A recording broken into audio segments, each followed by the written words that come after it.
विचार चंद्रोदय. विचार चंद्रोदय ग्रंथामध्ये कला नंबर 16 आणि 16व्या कलेमध्ये पदार्थ पंचविध याच्या अंतर्गत आज विषय चालू आहे भ्रम. बरोबर. तर 5 पदार्थ कोण कोण आहेत याच्या अंतर्गत भ्रमचा नंबर आला. भ्रम, भ्रांती. तर भ्रांती म्हणा, भ्रम म्हणा, तो 5 प्रकारचा आहे. कोण कोण? भेद, कर्तृत्व म्हणजे काय? भेद भ्रम, कर्तृत्व भ्रम, संग भ्रम, विकार भ्रम आणि सत्यता भ्रम. त्यालाच भ्रांती असं म्हणायचं. बरोबर आहे. भेद भ्रांती, कर्तृत्व भ्रांती, संग भ्रांती, विकार भ्रांती, सत्यतेची भ्रांती. आणि याचा सविस्तर विचार होऊन गेलाय मागे 6व्या कलेमध्ये. बरोबर. म्हणून आता फारसा विचार करण्याची गरज नाही. प्रसिद्ध आहे पुन्हा की आत्मा करता नसून स्वतःला करता भोगता समजणे, संग नसून संग समजणे, भेद नसून भेद समजणे हा भ्रमच आहे. स्वतः अविकारी आहे, स्वतःचं स्वरूप अविकारी असून देखील विकारी समजणे हा काय आहे? भ्रमच आहे. देहादिक पदार्थ सत्य नसून देहादिक पदार्थ आणि जगत याला सत्य समजणं हा सुद्धा काय आहे? भ्रम आहे, भ्रांती आहे. पुढं आता भ्रमनिवार्तक दृष्टांत, निवर्तक दृष्टांत आहे की नाही, की जेणेकरून भ्रमाची निवृत्ती होईल असे दृष्टांत ते देखील 5 आहे. आणि त्यांचाही विस्तारपूर्वक विचार मागे 6व्या कलेत होऊन गेला आहे. तर ते कोणकोणते दृष्टांत आहे? तर त्यांचं नाम निर्देशित केलं जात आहे की एक आहे बिंब प्रतिबिंबाचा दृष्टांत, दुसरा आहे लोहित स्फटिक याचा दृष्टांत आहे की नाही. स्फटिक सफेद पांढरा असून लाल वाटतो, भ्रमच आहे तो. घटाकाश, रज्जू सर्प आणि कनक कुंडल. कनक कुंडल, कनक म्हणजे सुवर्ण आणि कुंडल म्हणजे त्याचे अलंकार. ठीक आहे. या 5 दृष्टांताचा विस्तार तिथं केला आहे. ठीक आहे. त्याच्यानंतर चला महायज्ञ आहे की नाही, तेही 5 आहेत. कोणकोणते आहेत बरं महायज्ञ 5? तर देवयज्ञ, ऋषीयज्ञ, पितरयज्ञ म्हणजे पितृयज्ञ, मनुष्ययज्ञ आणि एक आहे भूतयज्ञ. बरोबर आहे की नाही. तर महायज्ञ आहे, यांना 5 काय म्हणतात? महायज्ञ. त्यात देवयज्ञ म्हणजे काय? प्रत्येकाची काय व्याख्या आहे? तर देवयज्ञ शब्दाने घ्यायचं आहे काय? देवतेचं, आपल्या इष्टदेवतेचं पूजन आणि हवन वगैरे याला म्हणायचं काय? देवयज्ञ. बरोबर. त्याच्यानंतरचं आहे ऋषीयज्ञ. ऋषीयज्ञ म्हणजे काय? तर वेदांगादी ग्रंथाचा स्वाध्याय त्याला म्हणायचं ऋषीयज्ञ. म्हणजे वेदाचं अध्ययन करणे, उपनिषदाचं अध्ययन करणे, वेदांत ग्रंथाचं अध्ययन करणे, गीतादी ग्रंथाचं अध्ययन करणे आहे की नाही. वेदाचे अंगभूत ग्रंथाचं अध्ययन हे सर्व काय झालं जी? अध्ययन करणं म्हणजे ऋषीयज्ञ. ठीक आहे. आणि हे अध्ययन करणं अत्यावश्यक आहे प्रत्येकासाठी. तरच आपण ऋषी ऋणातून काय होतो? मुक्त होतो. ऋषी मुनींनी एवढे मोठमोठे चांगले ग्रंथ वेदांताचे आपल्यासाठी लिहून ठेवले आहेत, आपल्या उद्धारासाठी. ज्ञानेश्वरी, एकनाथी भागवत, तुकाराम महाराजांचं गाथा संत वाङ्मयात, पुन्हा वेदाचे ग्रंथ उपनिषद, त्याच्यावर भाष्य, ब्रह्मसूत्र हे सर्व आलं त्याच्यामध्ये. ठीक आहे ना. शास्त्रीय ग्रंथ. तर आपल्या उद्धाराकरिता त्यांनी एवढे कष्ट करून, हाडाचे काढ करून ग्रंथ लिहून ठेवले आहेत. आपण जर त्यांचं अध्ययन केलं नाही तर आपण ऋषी ऋणातून मुक्त होत नाही. म्हणून त्या ग्रंथाचं अध्ययन करणं म्हणजेच जणू काय एक ऋषी नावाचा महायज्ञ पुरा करणं होय. ठीक आहे की नाही. म्हणून प्रत्येकाने तर त्या ग्रंथाचं अध्ययन केलं पाहिजे. नुसतं अध्ययन करून थांबायचं नसतं. तर जे ग्रंथ आपण शिकलो किमान एका तरी व्यक्तीला पुढे शिकवायचे. तर आपण खऱ्या अर्थाने ऋषी ऋणातून काय होत असतो? मुक्त होत असतो. कळला अर्थ? असं सांगितलेलं आहे, विधान आहे. पुढे आहे काय? पितर. पितर म्हणजे पितृऋण.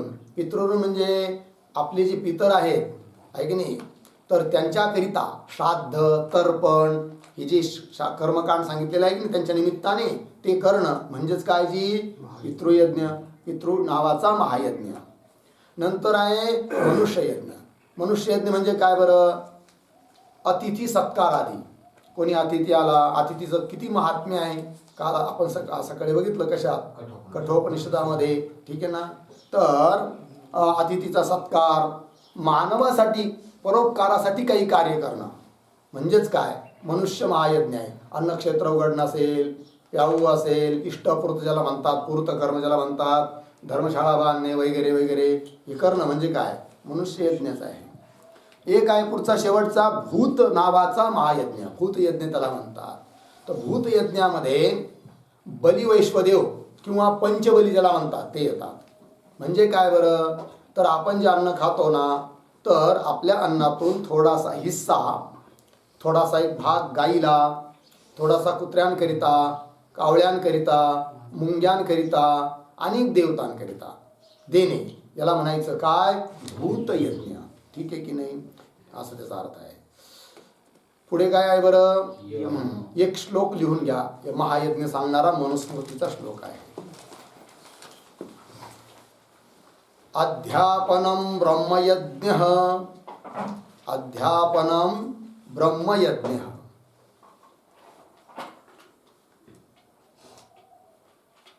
पितृयज्ञस्तु तर्पणम, पितृयज्ञस्तु तर्पणम, पूर्णविराम, पूर्वार्ध झालं. पितृयज्ञस्तु तर्पणम. पुढं होमो दैवो, होमो दैवो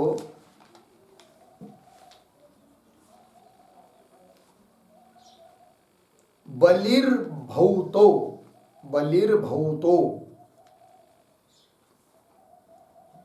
बलिर्भौतो नृयज्ञो तिथि पूजनाम, नृयज्ञो तिथि अतिथि पूर्व संधि, नृयज्ञो तिथि पूजनम, अवखंड चिन्ह ज्ञोच्या नंतर, तिथि पूजनम. मनुस्मृती 3.70 तिथला नंबर आहे. चला 3.70, तिसरा अध्याय 70 नंबरचा श्लोक असं काही असेल.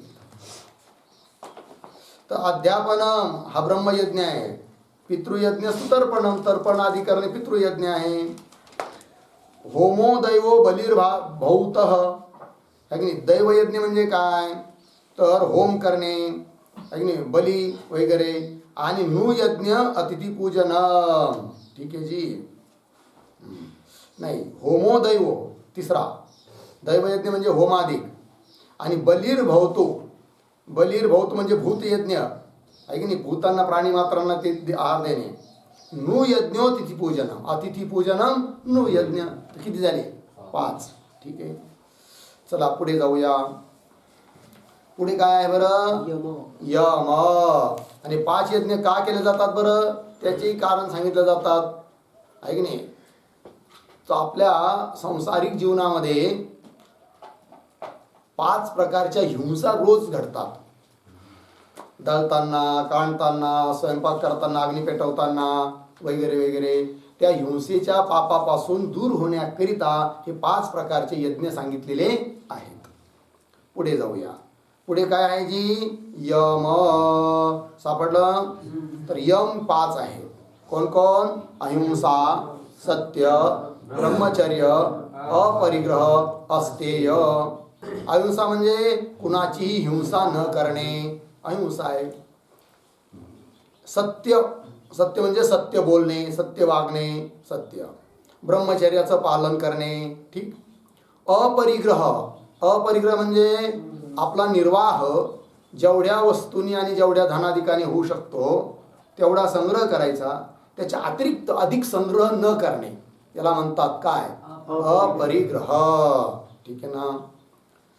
पुढे आहे अस्ते. अस्ते म्हणजे चोरीचा अभाव. स्तेय शब्दाचा अर्थ होतो चोरी. अस्ते म्हणजे चोरी न करणे, हा अर्थ आहे. पुढे चला. योग भूमिका, त्या 5 आहेत. कोणकोणत्या 5 आहे बरं, क्षेप, विक्षेप. पुढे गुढ आहे की नाही, तर गुढ नाही पाहिजे तिथं, मूढ असं पाहिजे, मूढ. नंतर एकाग्र, आणि निरोध. ठीक आहे. तर योग भूमिका आहे. तर क्षेप म्हणजे राग द्वेषाच्या द्वारे, राग द्वेषामुळे जी चित्ताची चंचलता, त्याला म्हणतात क्षेप. क्षिप्तावस्था म्हणा, क्षेप भूमिका म्हणा. ठीक आहे. योगसूत्रात त्याचं पुष्कळ वर्णन आहे. नंतर आहे विक्षेप. तर विक्षेप म्हणजे काय, तर स्वभावतः असणारी जी बहिर्मुख चित्ताची वृत्ती, तिला कदाचित अंतर्मुख करणे, आहे की नाही. पुन्हा त्यालाच म्हणायचं मग काय, विक्षेप अवस्था. क्षेप अवस्थापेक्षा ही विशेष अवस्था आहे, म्हणून त्याला म्हणायचं काय, विक्षेप. ठीक आहे. पुढे आहे मूढ. मूढ म्हणजे काय, निद्रा तंत्रादी युक्तता. निद्रा येणे, तंद्रा येणे, याला म्हणायचं काय, मूढ अवस्था. एकाग्र प्रसिद्ध आहे. निरोध, चित्ताचा निरोध. ठीक आहे. सविस्तर व्याख्या योगसूत्रात येणार आहे. पुढे आहे वचनादी. तर वचनादी 5 आहे. वचनादी क्रिया कोण, वचन, आदान, गमन. पुढे काय आहे, गती आहे ना, तर गती नाही, तिथं काय पाहिजे, रती आणि मलत्याग. 5 कर्मेंद्रियाच्या ह्या 5 क्रिया आहेत. वचन म्हणजे वाणीची क्रिया, बोलणे. आदान हाताची क्रिया, ग्रहण करणे. गमन पायाची क्रिया, चालणे. रती जननेंद्रियाची क्रिया, रतिभोग. आणि गुदेंद्रियाची क्रिया, मल त्याग. या 5 काय आहेत, वचनादी 5 म्हटलं आहे क्रिया. पुढे शब्दादी 5. कोण, शब्द, स्पर्श, रूप, रस, गंध. शब्द आहे आदी, आरंभी, ज्यांच्यामध्ये असे 5. तर 5 ज्ञानेंद्रियाचे हे काय आहे, 5 विषय आहेत. शब्द, स्पर्श, रूप, रस, गंध प्रसिद्ध आहेत. पुढे स्थूलभूत ते 5 आहेत. कोण, पृथ्वी, आप, तेज, वायू, आकाश. पृथ्वी आता प्रत्यक्ष असणारी जमीन, आप म्हणजे जल, तेज म्हणजे अग्नी, वायू म्हणजे वायू आणि आकाश, याला पंचमहाभूत म्हणतात. स्थूल पंचमहाभूत झाले. लागला अर्थ. पुढे जाऊया. पुढे काय आहे, हेत्वाभास. ते देखील किती आहे, 5 प्रकारचे आहेत. कोण, सविचार, विरुद्ध, सत्प्रतिपक्ष, असिद्ध आणि बाधित. हे 5 हेत्वाभास आहेत. बरोबर आहे की नाही. तर्कसंग्रहामध्ये याचं विशेष वर्णन आलेलं आहे. विस्तार पाहिजे तर प्रत्येकाचं उदाहरण देऊन सांगता येईल. ठीक आहे की नाही. हेत्वाभास. पहिले हेत्वाभास म्हणजे काय, उदाहरण प्रत्येकाची द्यायची गरज नाही, प्रसिद्ध आहे, तरी पण थोडक्यात सांगतो. हेत्वाभास म्हणजे काय, हेतू सारखा दिसतो. हेतू म्हणजे काय, तर प्रमाण आहे की नाही 6, त्यात प्रत्यक्ष प्रमाण, अनुमान प्रमाण, शब्द प्रमाण, असे 6 प्रमाण आहेत. खाली येऊ राहील 6 पदार्थामध्ये येईल ते. तर अनुमानिक प्रमाण आहे. अनुमान प्रमाणामध्ये काय असतं बरं, तर हेतूला घेऊन, कोणत्या तरी हेतू देऊन, निमित्त हेतू देऊन साध्याची काय केली जाते, सिद्धी केली जाते. कुठेतरी पक्षाच्या ठिकाणी, जसं पर्वत हा पक्ष आहे, जिथं साध्याची सिद्धी करतात तो पक्ष, तर पर्वत पक्ष आहे. त्याच्या ठिकाणी सिद्धी करायची वन्नीची, म्हणजे वन्नी त्याला साध्य तर दिसत तर नाही इथून, पण आपल्याला सिद्ध करायचं आहे. कशावरून, तर म्हणे तिथं धूर दिसतो आहे, धुराचा लोट चालू आहे. मग अनुमान करतात माणसं. पर्वत वन्यमान धूमात. तर 3 गोष्टी झाल्या इथं, पर्वत, वन्नी, धूम.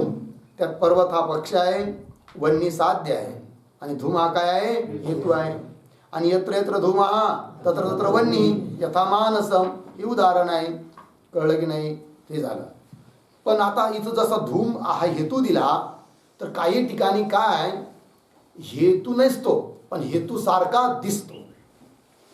हेतू नसतो पण हेतू सारखा दिसतो, त्याला म्हणतात काय, हेत्वाभास. ठीक आहे की नाही. उदाहरणार्थ पर्वत वन्यमान प्रमेयत्वात, आहे की नाही. प्रमेयत्वात, तर हेतू यायचा प्रमेयत्व, तो हेतू नाहीये, हेतू सारखा दिसतो पंचम्यंत असल्यामुळे, पण हेतू नसून तो काय, हेत्वाभास आहे. हेतू तो असतो की जो 5 रूपाने उपपन्न असतो, युक्त असतो, आहे की नाही. पक्षसत्व, सपक्षसत्व, विपक्षात व्यावृत्ती, असत प्रतिपक्षत्व, अबाधितत्व, आहे की नाही. हे धर्म असले पाहिजे तर तो सद हेतू. या 5 रूपापैकी 1, 2, 3 काहीतरी रूप आहेत, सारे नाही. मग असा जो असतो त्याला काय म्हणतात? हेत्वाभास. आणि असे हेत्वाभास किती प्रकारचे आहेत? 5. कोण कोण? सविविचार, विरुद्ध, सत्प्रतिपक्ष, असिद्ध आणि बाधित. सविविचार म्हणजे काय? तर जो हेतू साध्याभावाच्या ठिकाणी राहतो त्याला म्हणतात काय? सविविचार. जसा आत्ता दिलेला प्रमेयत्व हेतू साध्याभावाच्या ठिकाणी राहतो. हेतूला साध्याभावाच्या ठिकाणी राहायला नाही पाहिजे. जिथं साध्य आहे तिथं राहू शकतो, आहे की नाही? जिथं हेतू आहे तिथं साध्य असलं पाहिजे. पण जिथं साध्याचा अभाव आहे तिथं जर हेतू राहत असेल तर त्याला म्हणतात सविचार. लक्षण केलं आहे. साध्याभावत वृत्ती अनैकांतिक सविचार. पर्वतो वन्यमान प्रमेयत्वात. पक्ष पर्वत साध्य वन्नी, हेतू धूम. तो पक्ष पर्वत झाला, साध्य कोण? वन्नी. साध्याभाव वन्याभाव. साध्याभाववत वन्याभाववत कोण? जलरुद. जलरुदाच्या ठिकाणी वन्य आहे, वन्नीचा अभाव आहे? वन्नीचा अभाव आहे. पण तिथं सुद्धा प्रमेयत्व आहे की नाही? प्रमेयत्व आहे तिथं. ज्ञान विषयत्व तिथं आहे की नाही?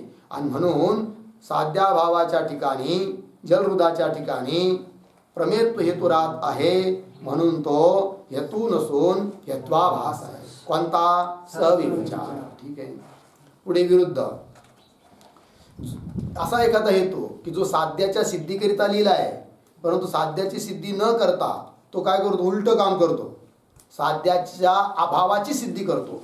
असा जर हेतू असेल तर तो सुद्धा सदहेतू नसून काय आहे? हेत्वाभास. कोणता?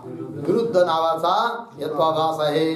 जसं उदाहरण, शब्द नित्य कृतकत्वात. पक्ष आहे कोण?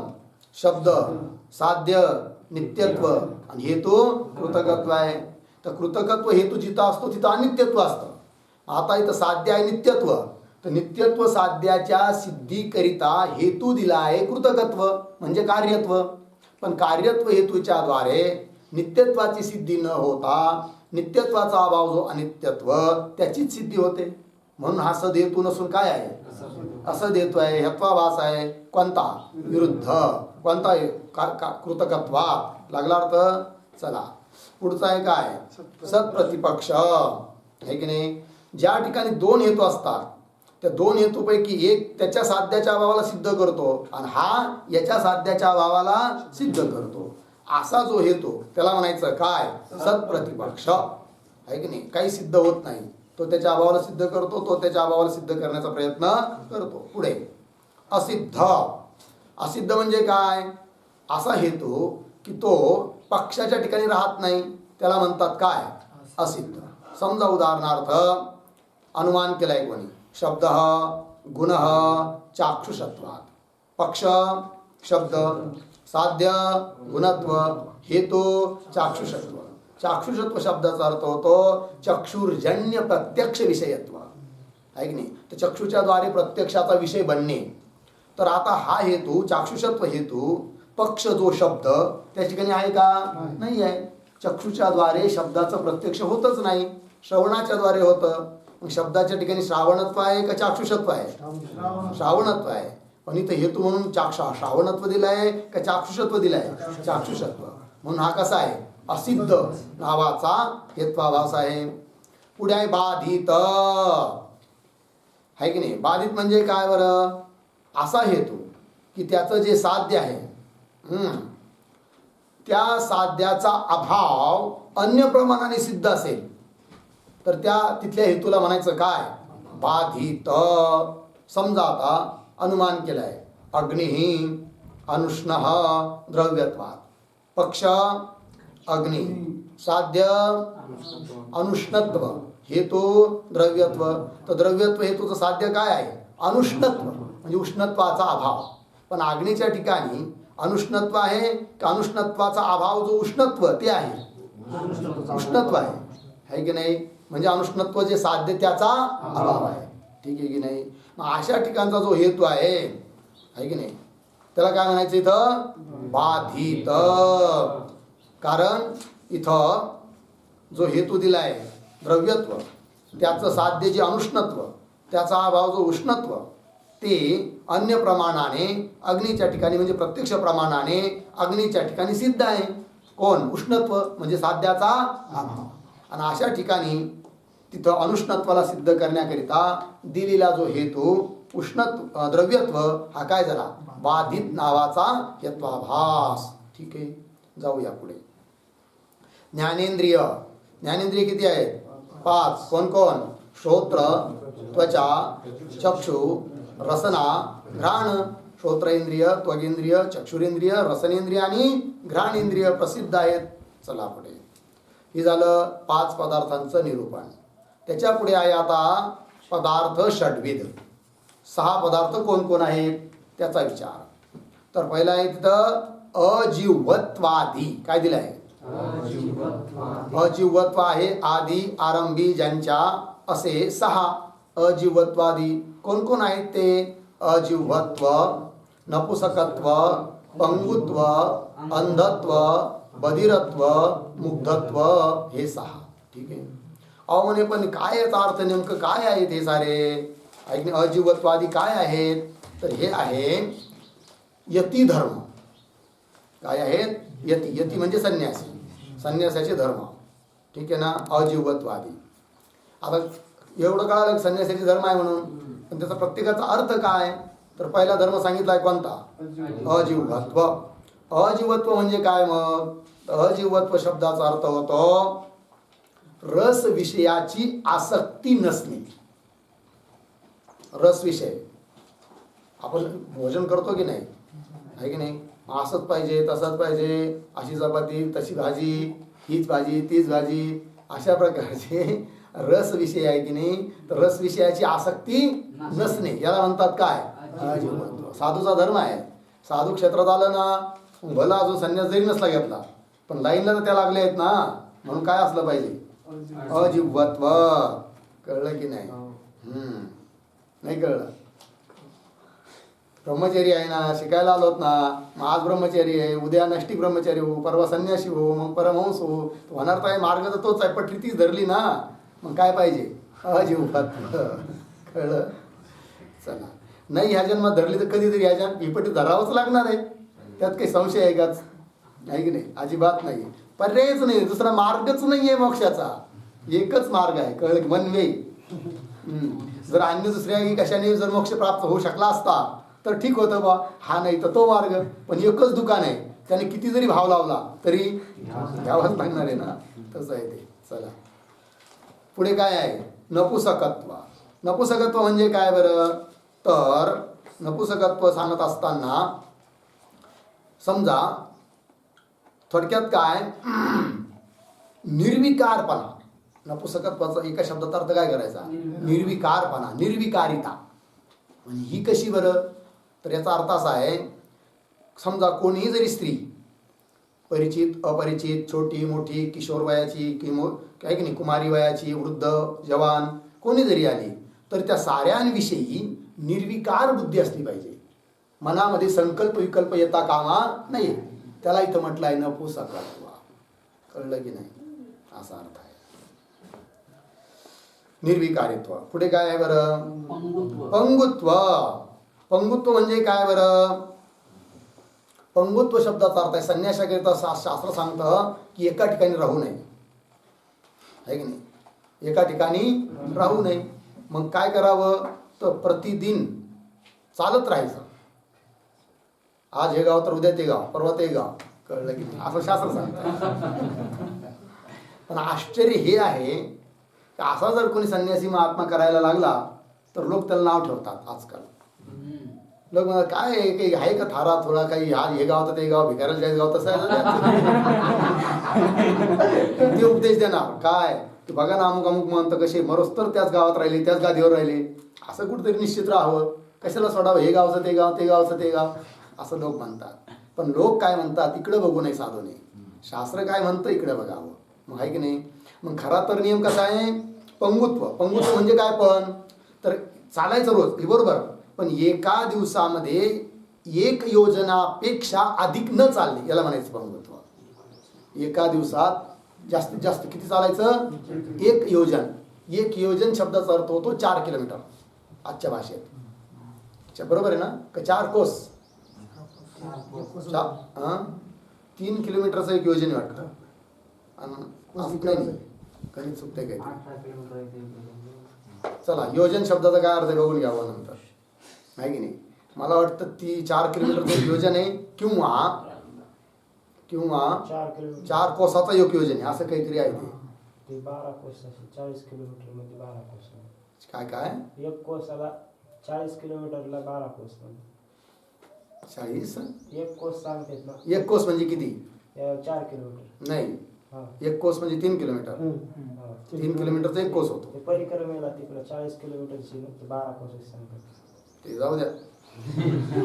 एका दिवसामध्ये आहे की योजन बघा, नंतर योजन शब्दाची परिभाषा असेल बघा. तर एका योजनापेक्षा अधिक न चालणे त्याला काय म्हणायचं? पंगुत्व. कळलं की नाही? काय सांगितलं मग इथं? कमीत कमी एक योजन चालायचं, त्याच्यापेक्षा जास्त बरं चालायचं नाही, पण एक योजन कमीत कमी चालायचं आहे की. पण जर अध्ययन अध्यापन आदी वगैरे हे चालून होत नाही, अस्थिर असल्यावर होत नसतं, स्थिर लागतं. असं जर परोपकाराचं किंवा शास्त्र परंपरेचं कार्य घडत असेल तर अशा वेळेस एका ठिकाणी राहायला सुद्धा हरकत नाही, असंही शास्त्र सांगतं. लागला अर्थ? चला, पुढे काय आहे? अंधत्व. ठीक आहे ना. अंधत्व म्हणजे काय? म्हणजे आंधळ व्हायचं संन्यास घेतल्यावर असं नाही. अंधत्व समजायचं म्हणजे काय बरं? जास्तीत जास्त जवळच पाहिजे, असं लय लांब नाही पाहिजे. कळलं की नाही? काय जास्त दूर नाही पाहिजे. खरं तर आपल्या नासाग्र दृष्टी असली पाहिजे, नाही तर कमीत कमी जास्तीत जास्त 5-10 फूट, एक धनुष्य इतकी दृष्टी असली पाहिजे. खूप जास्त दूर बघायचं नाही. त्याला म्हणायचं काय? अंधत्व धारण करणे. पुढे काय आहे? बधिरत्व म्हणजे काय? व्यर्थ बडबड न ऐकणे, फालतूची बडबड कानाने न ऐकणे, त्याला म्हणायचं काय? बधिरत्व. बधिरत्व धारण करायचं म्हणजे काय? बाकीच्या गोष्टी, संसाराच्या गोष्टी ऐकायच्या नाही. संसारी लोक जरूर बाबा म्हटल्यानंतर भेटायला येणारच. तुम्ही कुठेही जाऊन बसा, अगदी डोंगरात त्या गुहेत जरी गेलं आणि लोकांना माहीत पडलं तिथं आमकांग बाबा त्यागी, लोक तिथं रांग लावणार. लोकांचं नेहमी चित्र आहे. कारण संसार कसा आहे? संसार दुःखाने व्याप्त आहे. त्या प्रत्येकाला वाटतं, बऱ्याच जणांना वाटतं तिकडे काही आपलं सुख भेटना, निदान बाबाचा आशीर्वाद भेटला तर काय होईल? सुख भेटेल. मग हे नक्की प्रकारे ते येतात आणि आल्यानंतर ते शांत नाही बसत. साऱ्या संसाराच्या त्यांच्या डोक्यातल्या फायली उघडीत राहतात. त्यांना वाटतं बाबाला काही काम नाही, आपल्याला काही काम नाही, चला सारे संसार दुःख सांगत राहतात. आता बाबा बिचारा गरीब स्वभावाचा असला नाही ऐकून घेतो, पण ऐकून घेऊ नये, आहे की नाही? युक्ती प्रयुक्ती करून त्यांना काय करायचं? ते ऐकायचं नाही. भजन लावायचं लय झालं तर. नसले करी तर जा बाबा तुम्ही तिकडं, आहे की नाही? त्याचा अनुभव आम्हाला चांगला आलेला आहे. पण त्यांना पळवायची युक्ती बी आमच्याकडे चांगली आहे. तिथं असताना नागमठाणला मठ गावातच असायचं होता. आणि मग तिथं काय आता दिवसभर आपण आपलं चिंतन करायचं. मग आता जी दिवसा काही कामं, ज्यांना शेतात काही कामं धंदे नाही, काही नाही, असे मोकार लोक दुपार सकाळी 10-11 वाजेपर्यंत तर त्यांना स्टँडवर पण गप्पा मारला माणसं भेटतात. संध्याकाळी थोडी तिकडे भेटतात. दुपार कोण भेटायचं? मग ते येऊन बसणार. आणि मग आता 1 दिवस पाहिलं, 2 दिवस पाहिलं, बरं येऊन शांतही बसत नाही. सांगत राहतात तिकडचं गावात कोणाचं काही सांगत राहतात. करावं तरी काय बाबा? मग एक युक्ती सुचली. मी काय केलं, मग 5-6 माळा उपलब्ध केल्या तुळशीच्या आणि 5-6 असे डबे छोटे छोटे वाट्या, एका 100 खडे ठेवले. आणि ते आला कोणी, बाबा 2 मिनटं 1 मिनटं बोलचं, कसं काय, बरं पाणी बिणी घ्या. मी एक काम करूया, मी थोडं वाचतो, तुम्ही काय करा, हे काय खड्याची वाटी आणि माळा हातात. 1 माळ झाली का त्या वाटीतून खडा बाहेर काढून ठेवायचा. असे 100 माळा झाल्या का, 100 खड्या, 100 आहे याच्यात. मग मी तुम्हाला बेस्ट चहा पाहिजे, चहा म्हणजे सरबत.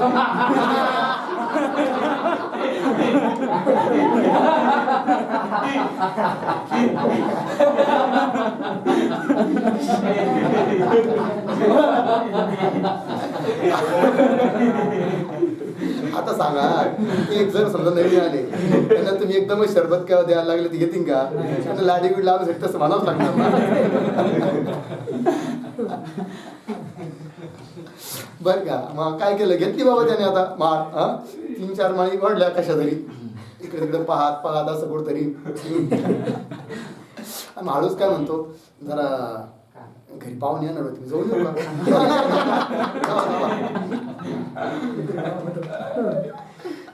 चार पाच बाईक झाले, 100 तर नाहीच झाल्या. गेला तर तो पुन्हा अजून आला नाही.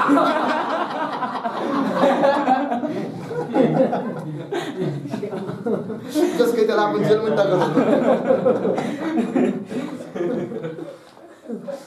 अवघड आहे. तुम्ही खेडेगावात जर असे फिरलेत ना दुपारा, म्हातारे चांगली मंदिराच्या वाट्यावर किंवा मंदिरात बसणार, काय कुटणार पत्ते. त्यांना म्हटलं बाबा हे वयात ठीक नाही, तुम्हाला मग असं करता मग पोरांना काय संस्कार लागायचे. नाही ते आम्ही बिगर पैशाचे सहज टाइमपास करतो. काय सांगावं आता, म्हातारी माणसं जर असं करू लागले तर कशी संस्कृती टिकेल. मग त्यांनी काय केलं पाहिजे, ज्ञानेश्वरी आणावी. आपल्याला वेळ आहे ना, दुपारा ज्ञानेश्वरी वाचित बसावी, गाथा वाचित बसावा. ते करत नाही, ते त्यांना नकोच वाटतं. जाऊ द्या, बधिरत्व. कळलं?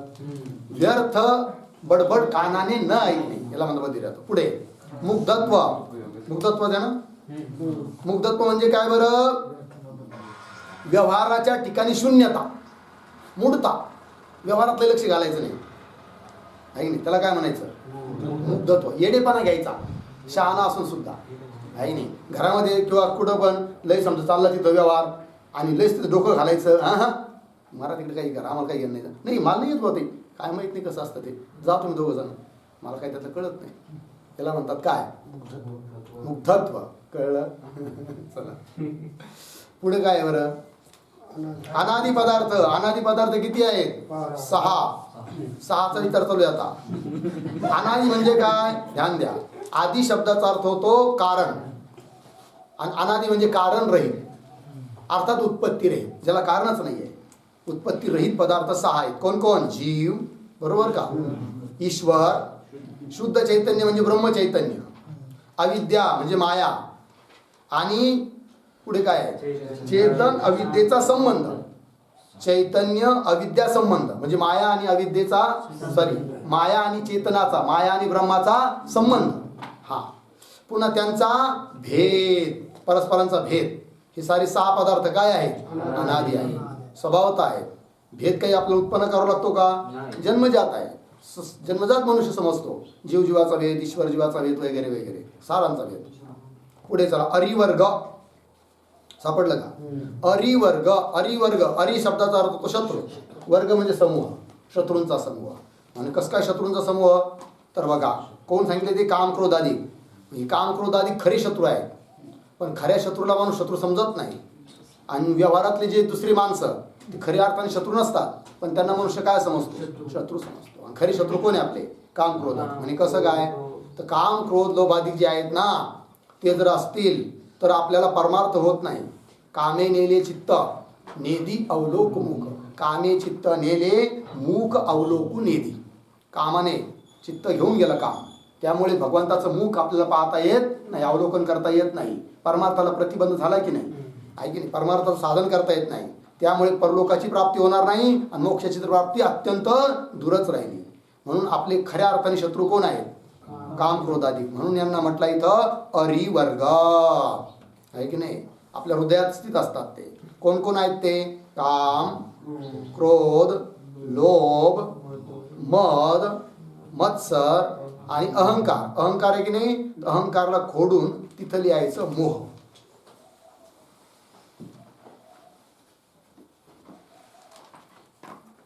आता बघा, काम.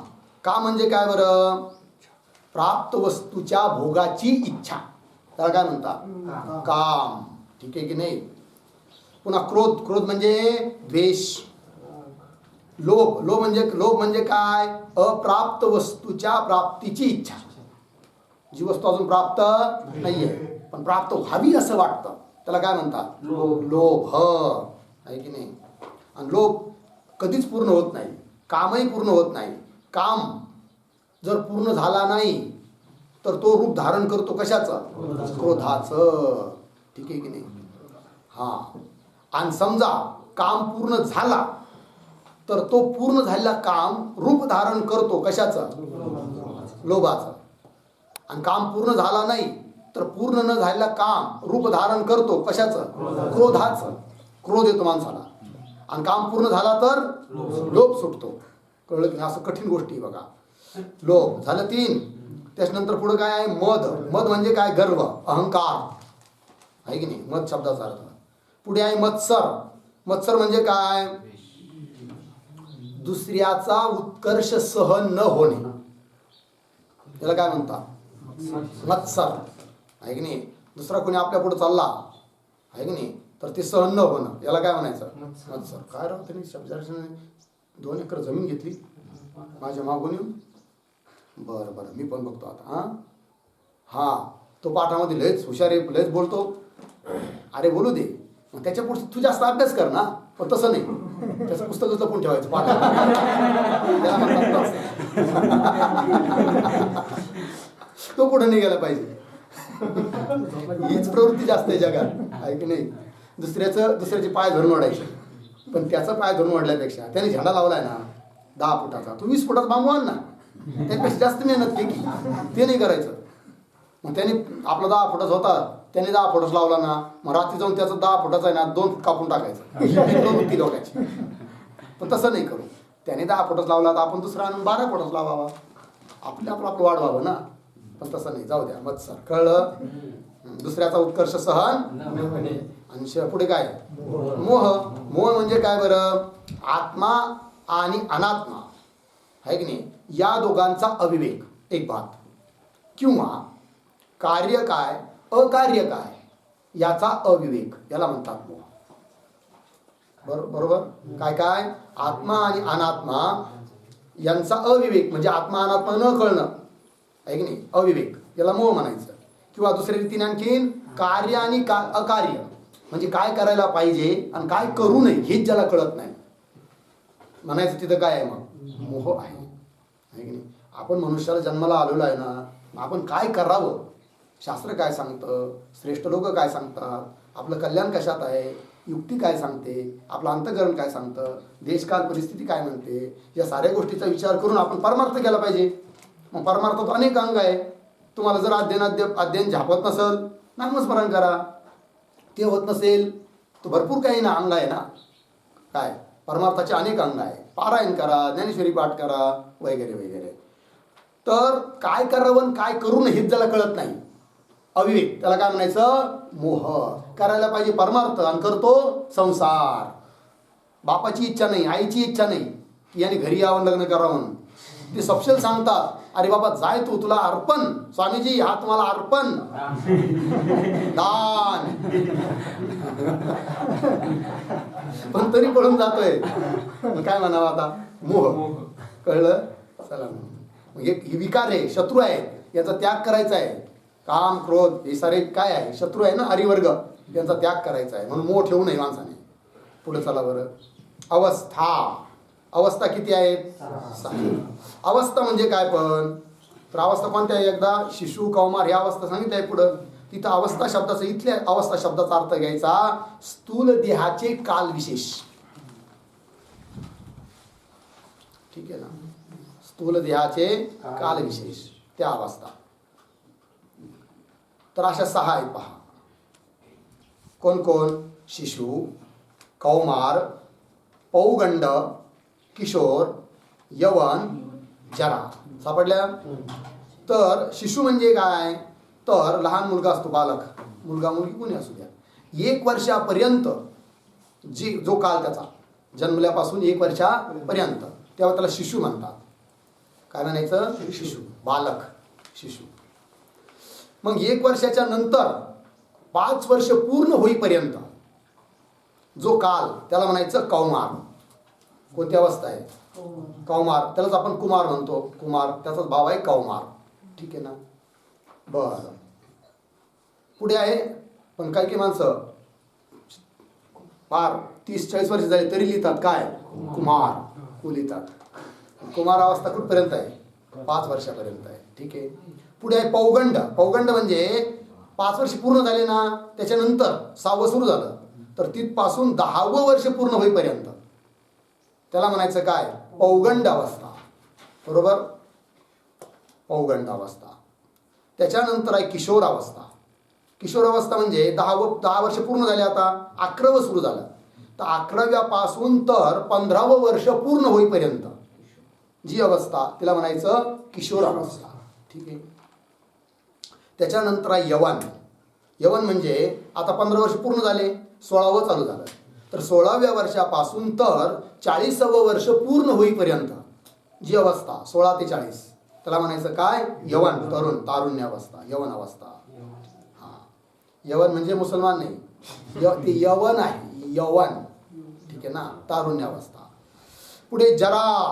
आता जरा सांगायचं कामच नाही, शेवटची अवस्था.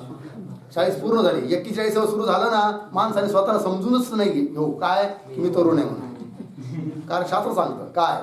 जरा. पण पार माणसं म्हातारे होस तर मराला टेकेपर्यंत समजतच नाही स्वतःला काय म्हातारा आहे की नाही. पण समजलं पाहिजे प्रत्येकाने. राग येतात, म्हातारे म्हणलं तरी राग येतो, काठी घ्या म्हणलं तरी राग येतो, चष्मा घालायची लाज वाटते. आता काय सांगा लोकांच्या तारा. हा, काळी कसं करतात जर पांढरे झाले तर. पण समजा 40 पूर्ण झाली, 41 चालू झालं, तोपर्यंत मुलंही मोठे होतात. सांगायचं बा आता मी म्हातारा झालो, शास्त्र सांगतंय.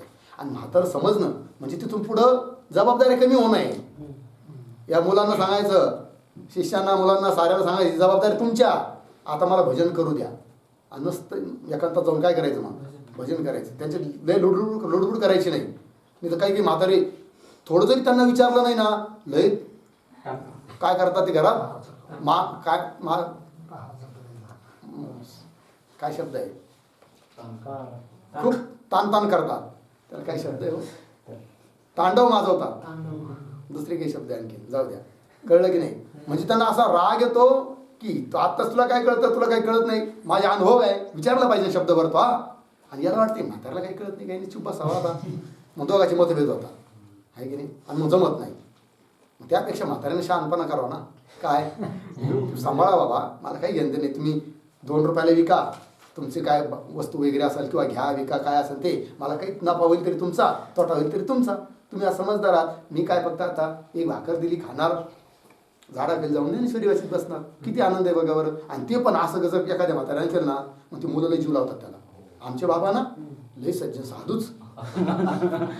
बाबा तुम्ही जेवण नाही केलं, जेवण नाही करता गेले, जाऊ दे मी तुम्हाला डबा घेऊन येतो बरं का, असे म्हणतात मग मुलं. पण आता म्हातारी म्हणतात ना आम्हाला मुलं सांभाळत नाही, तर म्हातारी पण ते खोडीची असते.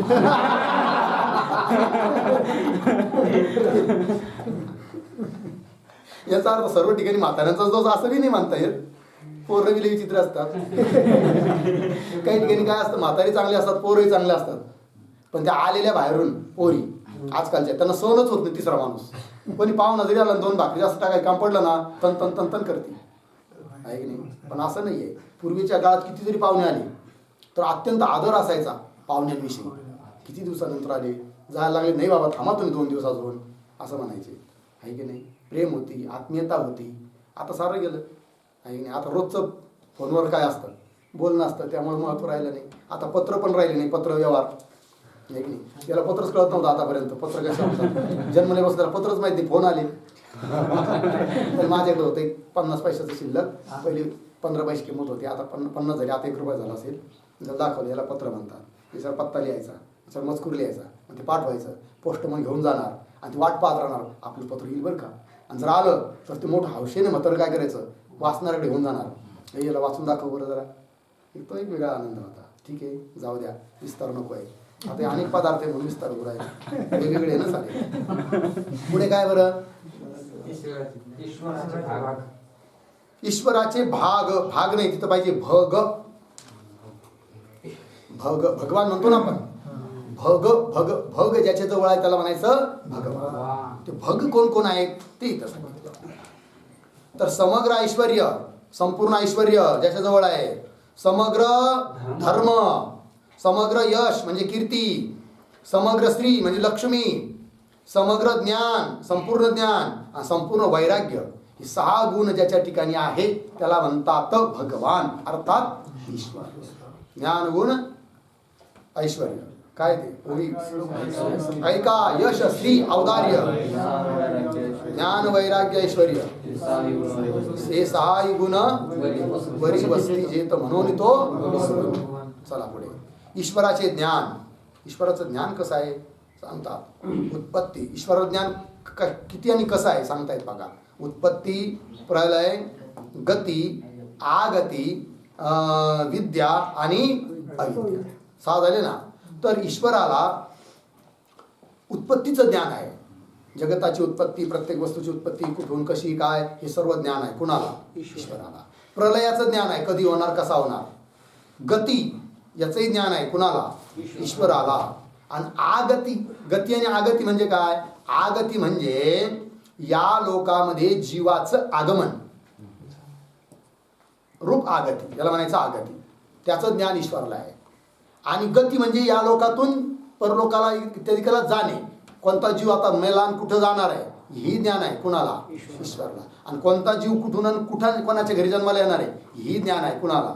ईश्वराला. सर्व ईश्वरानं ठरवलेलं आहे. म्हणून कधी दुःखी व्हायचं नाही की माझा अमुक गावात जन्म झाला आणि अमुक कुलात जन्म झाला आणि असे माझे आईबाप, कोणालाच दोष द्यायचं काम नाही आहे. हे आपल्या कर्माने ईश्वराने आपल्याला पाठवलं आहे. कळलं की नाही? चला पुढे काय? विद्या. विद्याही जाणतो ईश्वर आणि अविद्या. पुढे उर्मी. सापडलं का? उर्मी किती आहे? 6. कोण कोण? जन्म, मृत्यू, क्षुधा, तृषा, हर्ष, उर्मी. उर्मी म्हणजे काय बरं? उर्मी शब्दाचा अर्थ येत असा आहे, संसार सागरावरच्या लाटा. काय उर्मी शब्दाने काय घ्यायचं? संसार रूप सागरावरच्या या काय आहेत?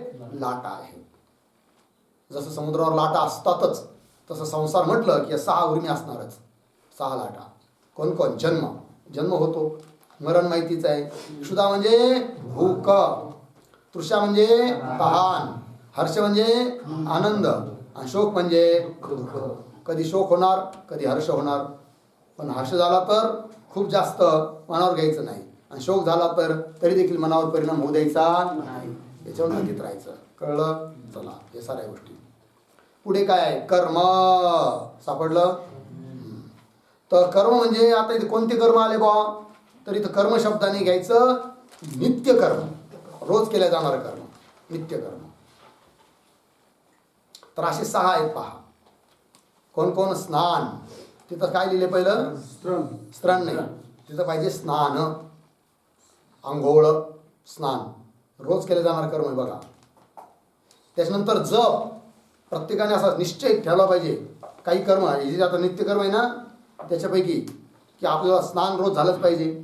निश्चित स्वरूपाचा जप हा झालाच पाहिजे. अधिक करता आला तर करायचा. म्हणून प्रत्येकाने निर्णय करायचा की मी 10 माळी, 20 माळी, 5 माळी काहीतरी जप करीन. आणि साधकाने तर जप अवश्य केलाच पाहिजे. त्याच्याशिवाय बुद्धी स्थिर राहत नाही. कधी पण बुद्धी काय होणार? स्वामींच्या भाषेत बुद्धी खराब होणार आहे की नाही. आणि बुद्धी खराब झाली तर अध्ययनापासून सुटण्याची शक्यता असते.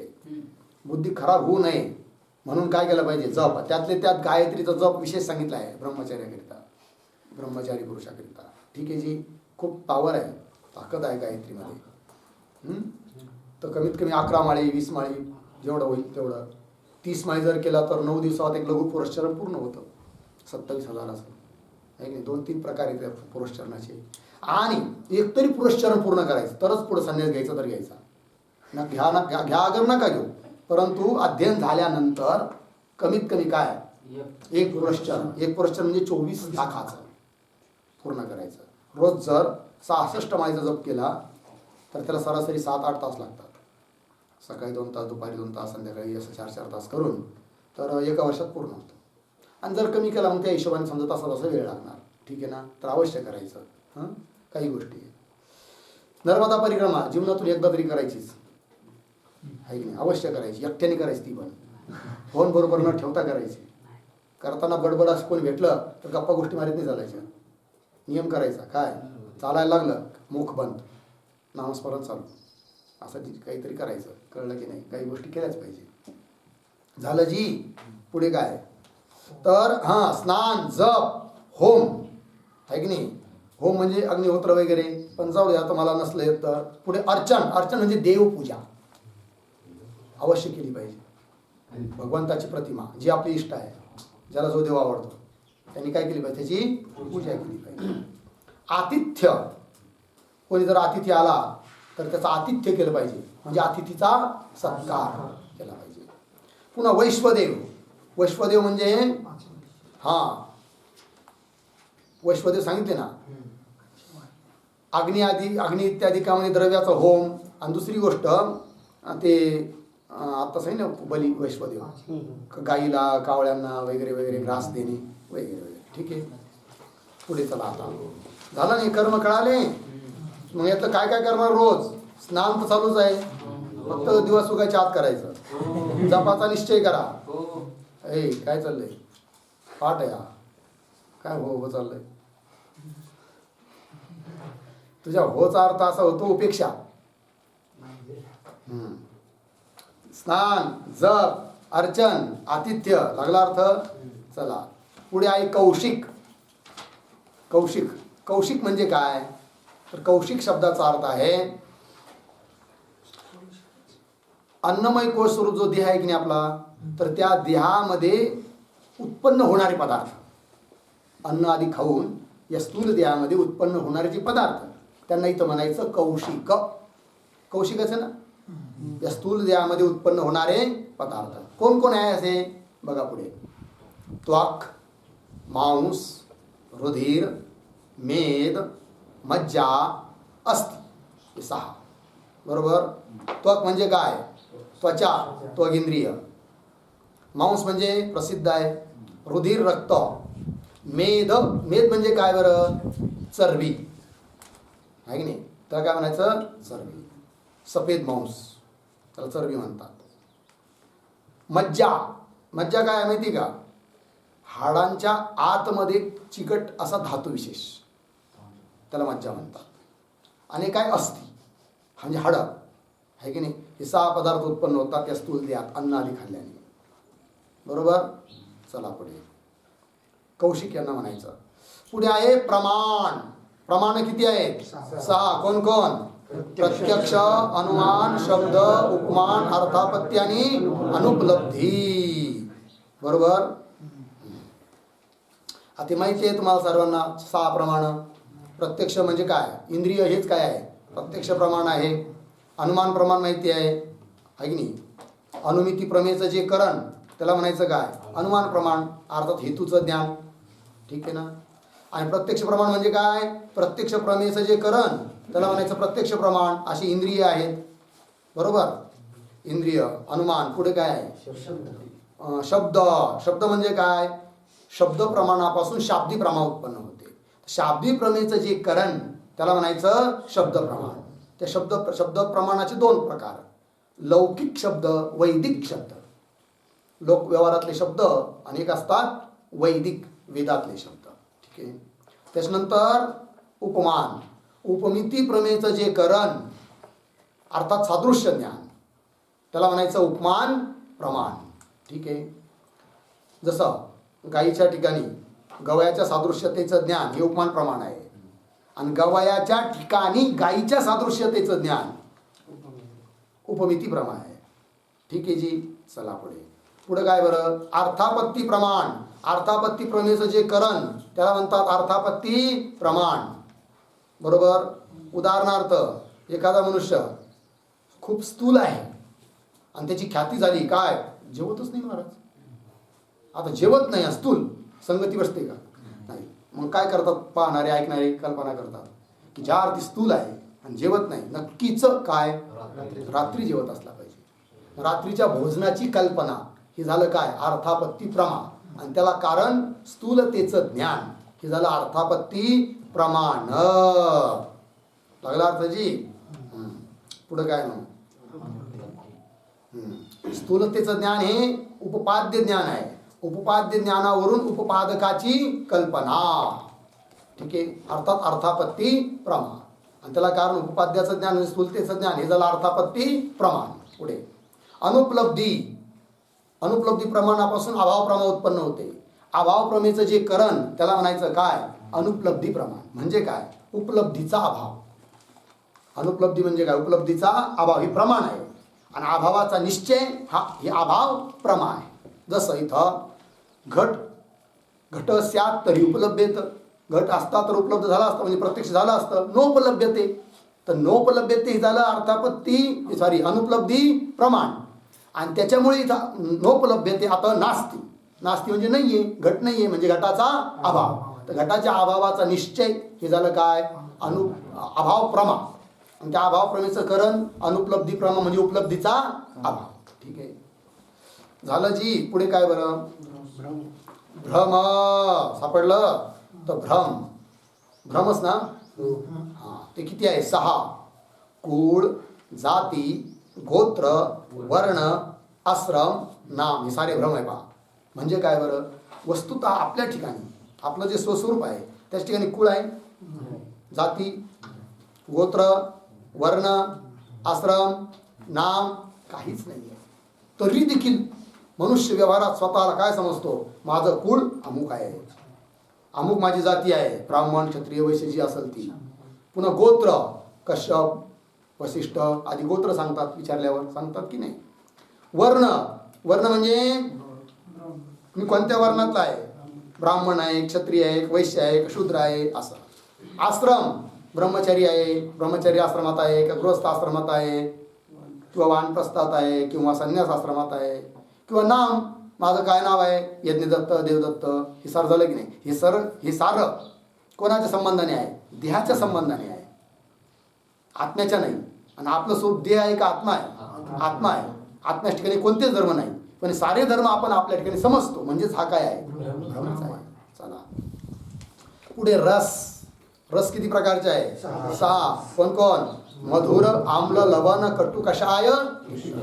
मधुर म्हणजे गोड रस, साखर, उसाचा रस.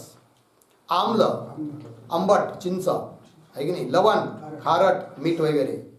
कटू म्हणजे कडू, मिरची वगैरे त्याचा रस. म्हणजे कटू शब्दार्थ मिरची असं नाही, त्याचा रस सांगण्याकरिता मी ते नावं घेऊन राहिलो, रस काढण्याकरिता. कषाय म्हणजे तुरट, कच्चं कौट खाल्लंय का? कच्चा आवळा, त्याचा जो रस आहे ना, कसा आहे तो? कषाय आहे की नाही. तुरट म्हणतो आपण त्याला. आणि अच्छा सॉरी, कटू म्हणजे कडू. कटू शब्दाने काय घ्यायचं? कडू. उदाहरण, कारलं. कारलं खाल्लं तर त्याचा रस कसा आहे? कडू आहे. लिंबाचा पाला कडू आहे. कषाय म्हणजे तुरट, आणि तिक्त म्हणजे तिखट मिरचीचा रस. झालं जी. पुढे जाऊया. लिंग, बरोबर. लिंग म्हणजे काय बरं? लिंग शब्दाची अर्थ आहे वेद वाक्याच्या तात्पर्याचे निश्चायक चिन्ह किंवा ग्रंथ तात्पर्याच्या निश्चयाचे चिन्ह. वेद म्हणा किंवा कोणता ग्रंथ म्हणा, त्याचं तात्पर्य कोणत्या अर्थात आहे त्याचा निश्चय करण्याकरिता ही चिन्ह आहेत 6. कोण कोण आहेत ते? उपक्रमोपसंहार, बरोबर. उपक्रम म्हणजे आरंभ आणि उपसंहार म्हणजे शेवट, अंत. या दोन्हीची काय असली पाहिजे? एकता. कोणताही ग्रंथ आरंभ शिकतो आपण, त्या सुरुवातीला जो विषय आलाय की नाही तोच शेवटी असला पाहिजे. त्याला काय म्हणायचं? उपक्रम उपसंहाराची एकता. नाहीतर काय, ग्रंथ सुरू केला आहे म्हणजे विष्णूची आता अशी अशी भक्ती केली पाहिजे, विष्णूच उपास्य आहे, आणि निरूपण करता करता करता करता गेले शिवापर्यंत, आणि जसं संपला ग्रंथ की शिवाची उपासना करायला पाहिजे. ऐकण्याला गोंधळ होणार ना. काय सांगितलं बा? अगोदर सांगितलं तर सुरुवातीला जा विष्णूची पूजा करा, सेवा करा, भक्ती करा, आणि शेवटी तर शेवटच्या प्रकारात सांगितलं काय? शिवाची. मग शिवाची करा का विष्णूची करा? शंका होईल की नाही अण्णा? किती शंका होतील मग? शंका होतील. शंकावर शंका, प्रश्नावर प्रश्न उपस्थित होतील. तसं नाही. त्याला म्हणचं काय? उपक्रम उपसंहाराची एकता असली पाहिजे. सुरुवातीला जे सांगितलं तेच शेवटी. चला. अभ्यास. अभ्यास म्हणजे काय? जो विषय सांगायचा त्याचंच पुन्हा पुन्हा कथन, पठन, वारंवार अभ्यास. अपूर्वता म्हणजे अलौकिकता, विशेषता. जे जगाला माहिती आहे तेच सांगितलं, त्यात काय विशेष मग? म्हणून कीर्तनकारने भान ठेवलं पाहिजे. कीर्तनात त्या साऱ्या गोष्टी आल्या पाहिजे. उपक्रम काय केला आहे, उपसंहार कसा आहे, अभ्यास म्हणजे पुन्हा पुन्हा विठ्ठल विठ्ठल विठ्ठल म्हणतो की नाही आपण, की लोकांना नामस्मरण करण्याची सवय लागावी म्हणून तो काय एक प्रकारचा अभ्यास आहे. अपूर्वता, अलौकिकता, विशेषता काही सांगितली पाहिजे. तिथे त्यांना सासू सुनाच्याच गोष्टी सांगत राहिलं तर काय त्यांना कळणार सांगा बरं. मग पिढ्यानपिढ्या जरी कीर्तनकार संपत गेले तरी लोकांचा उद्धार होणार नाही. लोकांना कळू अगर न कळू, पुढच्या तारीख भेटली नाही तरी चालत, पण सांगायचं तत्वच. त्यांना काहीतरी त्यातून कळलं पाहिजे ना, त्यांना त्यातून काहीतरी घेता आलं पाहिजे, बोध झाला पाहिजे, ज्ञान झालं पाहिजे. चला. फल काय? फल आलं नाही, फल आलं नाही तर फल म्हणजे फलही असलं पाहिजे. की एवढं बडबड केली, सारं सांगितलं की सारा ग्रंथाचं प्रतिपादन केलं आणि कशासाठी म्हणजे काहीच माहित नाही असं नाही. त्याचं फल काय हेही असलं पाहिजे, मोक्ष वगैरे. अर्थवाद, स्तुती किंवा निंदापरक जे वाक्य असतात त्यांना म्हणतात काय? अर्थवाद. जो विषय सांगायचा आहे त्याची स्तुती आणि त्याची विरुद्ध विषयाची निंदा याला म्हणतात काय? अर्थवाद. अभेद प्रतिपादन करायचा तर अभेदाची स्तुती. नुसती अभेदाची स्तुती केली, भेदाची निंदा नाही केली तरी सुद्धा अभेद दृढ होणार नाही. त्याच्याकरिता भेदाची निंदा, द्वेषबुद्धीने नाही, अभेदाचा निश्चय व्हावा याकरिता याला म्हणायचं अर्थवाद. आणि शेवटी उपपत्ती. उपपत्ती म्हणजे काय? जो विषय आपण मांडला आहे त्याच्याकरिता दिला जाणारा जो अनुकूल दृष्टांत त्याला म्हणतात उपपत्ती. लागला अर्थ? चला पुढे घ्यायचं का पुढचं? पुढे काय आता ऑर्डर राहिले वाटतं नाही का? हा उद्या घ्यायचं का? काय बोला ना स्पष्ट, संपूर्ण टाकायचं. चला मग घ्या पुढे. काय बरं? विकार सापडलं. विकार. विकार म्हणजे तो विकार शब्दाने काय घ्यायचा? भाव पदार्थाचे विकार. ब्रह्माला सोडून इतर भाव म्हणून जेवढे पदार्थ आहेत त्यांचे 6 विकार आहेत. कोण कोण? जन्म, सापडलं. अस्तित्व, बुद्धी, विपरिणाम, अपक्षय आणि नाश. पुढचा विषय उद्या. पूर्णमदः पूर्णमिदं पूर्णात् पूर्णमुदच्यते पूर्णस्य पूर्णमादाय पूर्णमेवावशिष्यते. ओम शांति शांति शांति.